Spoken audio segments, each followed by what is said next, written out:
ისრაელი აგზავნის 12 გამანადგურებელს გაერთიანებულ სამეფოში, ხოლო ესპანეთში 12 ადამიანი დაიღუპა დღეს, რომელიც სამხედრო გადაადგილებების და სიჩუმით გამოირჩეოდა.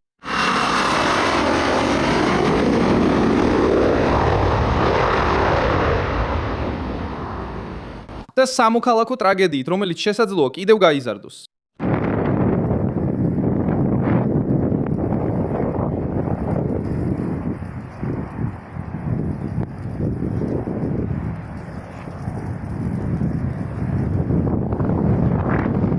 ავიაციის დამკვირვებლებმა დააფიქსირეს გამანადგურებლების დაშვება ბრიტანულ ბაზა რაფი ეირპორტში, მას შემდეგ რაც ისინი რამდენიმე თვე ისრაელში იყვნენ განთავსებული. დასახელებული დანაყოფი ოუდის საავიაციო ბაზაზე, ნეგევის უდაბნოში, თებერვალში ჩავიდა, როდესაც ვაშინგტონმა ირანთან ომის ფონზე თავისი ყოფნა გააძლიერა. ეხლა ამ თვითმფრინავების გასვლამ სერიოზული კითხვა გააჩინა. ძალის შემცირება, ოპერაციული როტაცია თუ ძვირადღირებული რესურსების პრევენციული გაყვანა მორიგი ესკალაციის წინ. ამავე დროს ესპანეთის სამხრეთში ტრაგედიას ებრძვის, სადაც ტყის ხანძარი ლოს გალარდოსის ალმერიას პროვინციაში ახლოს მივიდა, დააზარალა ადგილობრივები და ტურისტები, მსხვერპლი კი მანქანებში და გაქცევის გზებზე იპოვეს. პირველი შეტყობინებები 12 გარდაცვლილსა და 23 დაკარგულზე საუბრობდა, ხოლო შემდეგი განახლებებით როგორც ხელისუფლების, ისე მსხვილი სააგენტოების მხრიდან სულ მცირე 11 გარდაცვლილი და 19 დაკარგული დასახელდა. ვაშინგტონი უკან იხევს თუ უბრალოდ პოზიციას იცვლის. რატომ გაიყვანეს გამანადგურებლები? სწორედ ახლა, როგორც ცვლის ეს ნაბიჯი ახალი ესკალაციის რისკს, ყველაფერს ახლა ვეგეტყვი. თუ ასეთი პირდაპირი და ზედმეტი საუბრის გარეშე კონტენტი მოგწონს, გამოიწერე არხი, რადგან აქ ასეთი ვიდეოები ყოველ დღე გამოდის. ისრაელში არც ერთმა ოფიციალურმა პირმა არ განაცხადა, რომ გასვლა ნიშნავს მისიის ან ომის დასრულებას. 2026 წლის 24 თებერვალს ამერიკელმა ოფიციალურმა პირებმა დაადასტურეს, რომ დაახლოებით 12 F-22 ისრაელში დაეშვა. ირანზე ზეწოლის გაძლიერების პერიოდში იმ დროს გავრცელებულმა სატელიტურმა სურათებმა აჩვენა 11 თვითმფრინავი ოვიდაში, მაშინ როცა ისრაელის მაუწყებლები 12 ასახელებდნენ. ამ ყოფნას პოლიტიკური მნიშვნელობა ჰქონდა, რადგან ვაშინგტონის ერთ-ერთი ყველაზე ღირებული საჰაერო რესურსი კონფლიქტთან ძალიან ახლოს აღმოჩნდა და აჩვენა, რომ დონალდ ტრამპი რეგიონში თავისი ძალის შესანარჩუნებლად მხოლოდ არაბული ქვეყნების ბაზებზე არ იყო დამოკიდებული. ჯერ არ აუხსნიათ, როდის მოხდა ეს. პენტაგონის დეტალური განცხადების მიუხედავად ეს არ ადასტურებს, რომ თავდაპირველად გამოცხადებული 12 გამანადგურებელი ერთად დატოვეს ისრაელი და არც იმას ხსნის, სად იმყოფებიან დანარჩენი თვითმფრინავები. სანდო ინფორმაცია.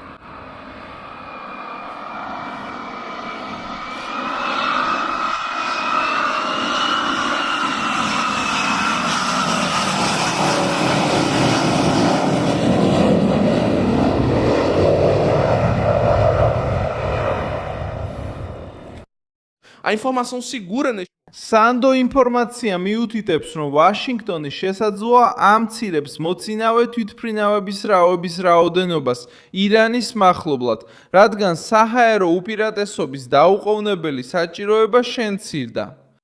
აშშ-ში ასევე შეიძლება ახორციელებდეს დანაყოფების შეცვლას, ტექნიკურ მომსახურებას ან გადანაწილებას სხვა ევროპულ ბაზაზე. დანაყოფების გადანაწილება ასევე დაიცავდა ამ თვითმფრინავებს, თუ ამერიკული დაზვერვა ელოდება ახალ ირანულ თავდასხმებს ისრაელის ბაზებზე. ოფიციალური განცხადების გარეშე ორივე ვარაუდი კვლავ ღიარჩება.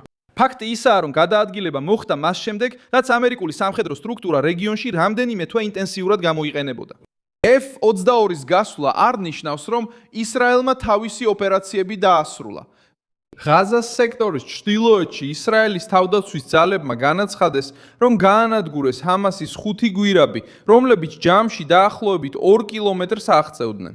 სამხედრო განცხადების მიხედვით, ეს ნაგებობები ოკტროლირებები ისრაელის კონტროლირებად მხარეს ცეცხლის შეწყვეტის ხაზზე მდებარეობდა.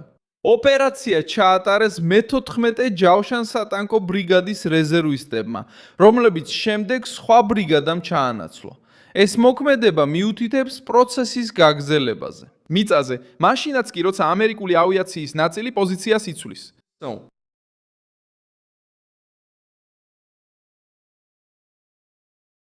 ისრაელმა ასევე შეინარჩუნა ზეწოლა ჰეზბოლას ინფრასტრუქტურაზე.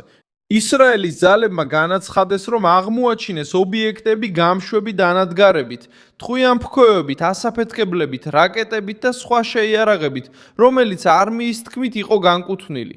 28 ივნისს ისრაელის მთავრობის მიერ დადასტურებულმა ოპერაციამ გაანადგურა 200 მეტრზე მეტი სიგრძის გვირაბი მაჯდალ ზონში, სადაც ასობით იარაღი და საბრძოლო პუნქტი იყო განთავსებული. ჰეზბოლამ აღნიშნული ქმედებები ცეცხლის შეწყვეტის დარღვევად შეაფასა, ხოლო ისრაელი აცხადებს, რომ არ მიიღებს ჯგუფის სამხედრო აღდგენას უსაფრთხოების ზონაში. სრულიად განსხვავებული, მაგრამ არანაკლებ გადაუდებელი კრიზისი. ცეცხლი ალმერიას რეგიონში დაიწყო და სწრაფად გავრცელდა მშრალი მცენარეულობის, უკიდურესი სიცხისა და ძლიერი ქარის გამო. გუნდებმა მსხვერპლი იპოვეს დამწვარი მანქანებიდან და იმ ადგილებიდან, სადაც ადამიანები ფეხით ცდილობდნენ გაქცევას. ხელისუფლებამ განაცხადა, რომ დაღუპულთა დიდი ნაწილი უცხოელები იყვნენ, ხოლო 4 მსხვერპლი, რომლებიც მარჯვენა საჭიან მანქანაში იპოვეს, სავარაუდოდ ბრიტანელები იყვნენ. 150-ზე მეტი მეხანძრე და დაახლოებით 220 საგანგებო სიტუაციების სამხედრო ერთეულის წევრი იქნა მობილიზებული. იმ დროს, როცა გზები დაიხურა და ადგილობრივები რისკის ზონებიდან გაიყვანეს პირველივე საათებში. საწყისმა ცნობებმა 12 დაღუპულსა და 23 დაკარგულზე ისაუბრა. შემდეგ Reuters-მა და Associated Press-მა გაავრცელეს ინფორმაცია მინიმუმ 11 დაღუპულსა და 19 დაკარგულზე, როცა სამძებრო სამუშაოები კვლავ მიმდინარეობდა. ეს განსხვავება ტრაგედიას არ ამცირებს. ეს აჩვენებს, რომ ცეცხლი ჯერ კიდევ აქტიური იყო. სამაშველო ჯგუფები კვლავ შედიოდნენ დამწვარ ტერიტორიებზე, ხოლო ხელისუფლება ცდილობდა დაედგინა იმ ადამიანების სახელები, ეროვნებები და ადგილმდებარეობა, რომლებმაც ახლობლებთან კონტაქტი არ დაამყარეს. ირანის რეჟიმი ალი ხამენეის დაკრძალვას იყენებს დონალდ ტრამპისა და ისრაელის წინააღმდეგ მობილიზაციის შესანარჩუნებლად. მაშადეში ჯგუფებმა ტრამპის დიდი ფიგურა, რომელიც სათამაშო სტილში იყო შესრულებული, დაწვეს ცერემონიების დროს, რომლებიც ყოფილი უზენაესი ლიდერის დაკრძალვას მიეძღვნა. ნახე, ზედოსმანა ალმუმინად გადაიქცევა.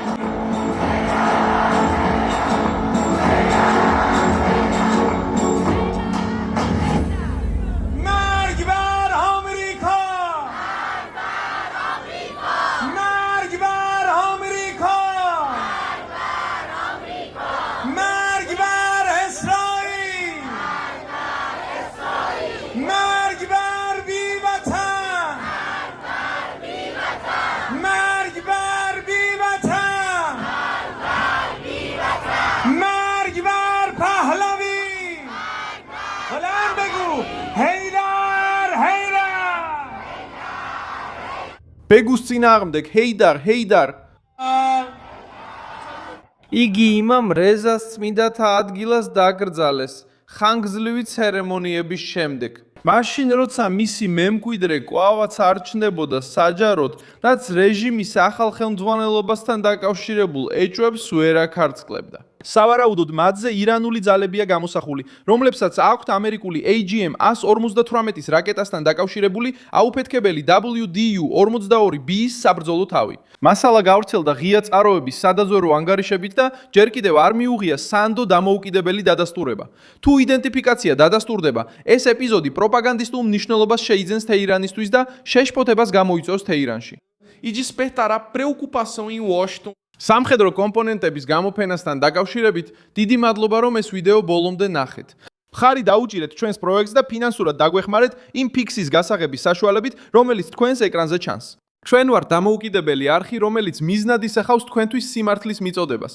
თქვენი მხარდაჭერა გვეხმარება საქმიანობის გაგრძელებაში.